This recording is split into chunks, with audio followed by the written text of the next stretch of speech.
உன் மனசு எப்போதும் நல்லதை நினைக்கிறது. தீமை செய்ய நினைக்காத மனசு என்பது முருகனின் காப்பு. உன் எண்ணங்கள் நன்மைக்கு வழிகாட்டும். இதுவே அவர் உன்னை தேர்ந்தெடுத்த இன்னொரு காரணம். நீ மற்றவர்களுக்கு ஒளி காட்டும் ஆள்.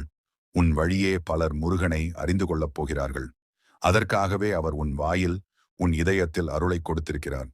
நீ பேசும் ஒவ்வொரு வார்த்தையும் அவரின் அருள் ஒளியாக மாறட்டும். அவர் உன்னில் தங்கி இருக்கிறார்.